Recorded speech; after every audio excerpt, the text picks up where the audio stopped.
సోదరుడు గౌరీశంకర్ గారికి, అదేవిధంగా ఇంత చక్కటి కార్యక్రమం ఏర్పాటు చేసిన చెట్టుపల్లి శ్రీను గారి ఆధ్వర్యంలో ఎంతోమంది యువత 23వ వార్డులో ఇంత మనస్ఫూర్తిగా జనసేన పార్టీలో చేరడానికి ఇంతమంది మహిళలు, సోదరులు, ప్రతి ఒక్కరు కూడా పార్టీ చేరడం అంటే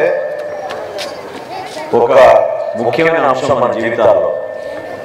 దాని వెనక ఒక బలమైన కారణం ఉండాలి. అంటే ఈరోజు మేమందరం వేదిక పైన ఇట్లా కూర్చోగలిగామంటే ఒక సిద్ధాంతాన్ని నమ్మి, ఒక నాయకుడిని నమ్మి ఈ ప్రాంతానికి నేను మేలు చేయాలి, మన వంతు మనం ప్రజలకి దగ్గరగా ఉండి రేపటి రోజున ఒక పేదవాడికి సహాయం చేయాలని ఒక నమ్మకంతో ఈ ప్రయాణం చేస్తూ ఉన్నాం. కేవలం వేదిక పైన మాకు గుర్తింపు ఉంది, ఒక పదవి ఉంది అనే ఆలోచన కాకుండా మీ అందరి ముందు ఈ కాలనీ దానికి ఉదాహరణ. ఎందుకంటే నామకరణ మాత్రం సీఎం కాలనీ అన్నారు, సిబిఎన్ కాలనీ అన్నారు, అనేక విధాలుగా ప్రోత్సహించడం కోసం ప్రయత్నం చేశారు. కానీ పేదవాళ్ళ కాలనీ మాత్రం ఎవరు గుర్తించలేదు, కష్టజీవుల కాలనీ అని ఎవరు గుర్తించలేదు. మనస్ఫూర్తిగా ఈ ప్రాంతంలో నివసిస్తున్న వాళ్ళందరికీ కూడా ఎందుకు ఇతర ప్రాంతాల్లో మనం మంచి మౌలిక సదుపాయాలు ఇవ్వగలుగుతున్నాం, ఇక్కడ ఎందుకు చేయలేకపోతున్నాం అనే అంశంపైన ఆలోచించి ఆ రోజున గతంలో మా తండ్రి గారు ఈ భూసేకరణ చేసిన తర్వాత రాజీవ్ గృహకల్ప నిర్మాణం నేను శాసనసభ్యుడైనాక ఇక్కడ ప్రారంభించాం. దాదాపు 340 కుటుంబాలకి ఒక చక్కటి వసతి కల్పించే విధంగా ఆ రోజు స్వర్గీయ రాజశేఖర రెడ్డి గారిని తీసుకొచ్చి ఇక్కడ ప్రారంభించాం. కేవలం ఇళ్ల నిర్మాణం చేసి వదిలేయలేదు, మౌలిక సదుపాయాలు కూడా కల్పించాం. ఈ రోడ్లు గతంలో ఏవి కూడా ఉండేవి కాదు. చాలా మంది కొంచెం చిన్న వయసు వాళ్ళకి గుర్తుండకపోవచ్చు, కానీ పెద్దలు చాలా మంది ఇక్కడ కూర్చున్న వాళ్ళకి తెలుసు గతంలో మనం ఈ ప్రాంతానికి రావాలంటే అంత ఇబ్బంది కలిగిందో. ఎందుకు మనకి ఇక్కడ మౌలిక సదుపాయాలు ఉండేది కాదు, రోడ్లు వేసేవాళ్ళు కాదు, మురుకాలు ఉండేవి కాదు, రక్షణ మంచినీటి పథకం ఉండేది కాదు.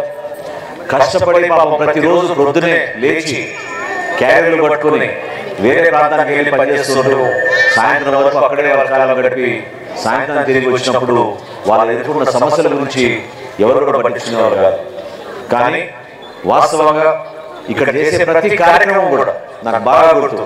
23వ వార్డులో జనరల్గా 21, 22 చేసుకుని 23వ వార్డుకి వచ్చే వరకు అలసిపోయేవాళ్ళం.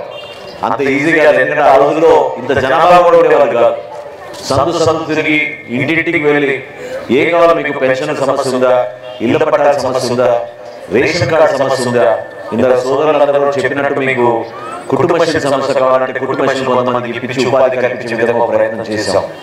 ఏ కార్యక్రమం చేసినా కూడా సమాజంలో ప్రతి ఒక్కరికి ఒక స్థానం కల్పించాలి, వాళ్ళకు కూడా గౌరవం కల్పించాలి. ఇది కేవలం కొంతమందికి లబ్ధి పొందే విధంగా ప్రభుత్వం ఉండకూడదు. పరిపాలన అన్నప్పుడు అందరినీ సమానంగా చూడాలి, అందరినీ ఒకే ఆలోచనతో ముందుకు తీసుకురావాలన్న భావనతో అనేక కార్యక్రమాలు చేశాం. ఈరోజు నేను మీకు మాట్లాడుతున్నాను, ఎందుకంటే చాలా ఆవేశంతో మన నాగరాజు కానీ, మన సుభాని కానీ, చిరంజీవి కానీ వీళ్ళందరూ మాట్లాడారు. శ్రీధర్ కూడా గతంలో చెప్పారు. నేను మీకు మాట్లాడుతున్నాను ఆ రోడ్ విషయంలో. ఇందాక మన రాంబాబు గారు కానీ, కరెక్ట్ వీరయ్య గారు కానీ, మన వాసు గారు కానీ నాకు చెప్పారు దాని గురించి. సో వాళ్ళని కూడా నేను సంప్రదించుకుని నాకు వచ్చిన బలమైన నిర్ణయం ఏంటంటే, అధికారంలో వచ్చిన 3 నెలల్లోనే ఆ రోడ్డు సమస్య తీర్చి మున్సిపాలిటీకి అది హ్యాండ్ ఓవర్ చేసి తప్పకుండా శాశ్వతంగా మనకి ఇబ్బందికరంగా చేసే బాధ్యత జనసేన పార్టీ నుంచి మేము తీసుకుంటామని ఈ సందర్భంగా మీకు మాట్లాడుతున్నాం. అదేవిధంగా ఈ రోడ్డు పైన నడిచి వస్తున్నప్పుడు పూడ్చని గుట్టలు, కనీసం ఒక పైప్ లైన్ ఇరిగిపోతే దాన్ని బాగు చేయలేని పరిస్థితి నా దృష్టికి తీసుకొచ్చారు. ఒక ఆలోచన మీలో కూడా రావాలి. ఎందుకంటే ప్రతి 5 సంవత్సరాలు ఒకసారి మీరు ఒక మార్పు కోసం, లేదా ఒక మంచి వ్యక్తి వచ్చి మీకు పరిపాలన అందిస్తాడు, బాగా జరుగుతున్న నమ్మకంతో ఖచ్చితంగా మనం ఒక నిర్ణయం తీసుకుంటాం. జగన్మోహన్ రెడ్డి గారు గతంలో ఆయన ప్రజల దగ్గరికి వచ్చినప్పుడు చేసిన వాగ్దానాన్ని మీరు గుర్తుపెట్టుకోండి, అర్థం చేసుకోండి. ఏ విధంగా ప్రతి కుటుంబంలో కూడా ఒక నమ్మకం తీసుకురాగలిగాడు. ఏ విధంగా ఈ రోజు మనం ఎదుర్కొన్న సమస్యలపైన ఎందుకు ఈ ప్రభుత్వం స్పందించడం లేదు?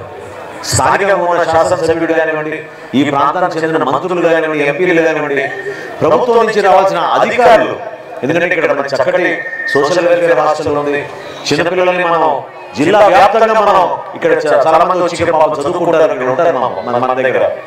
కానీ మన కాలనీలో మనకి కనీసం రక్షిత మంచినీటి పథకం గురించి ఈ రోజు కూడా ఎదుర్కోవాల్సిన సమస్య ఎందుకు ఉండాలి మనకి? అదే విధంగా ఇప్పుడే నాకు పెద్దలు చెప్తున్నారు 6 కోట్ల రూపాయలతోటి మరి మురుగునీటి ఇంకా బాగుపరిచే విధంగా ఒక ప్లాంట్ పెడతామని చెప్పారు. 6 కోట్ల రూపాయలతో శంకుస్థాపన చేశారు.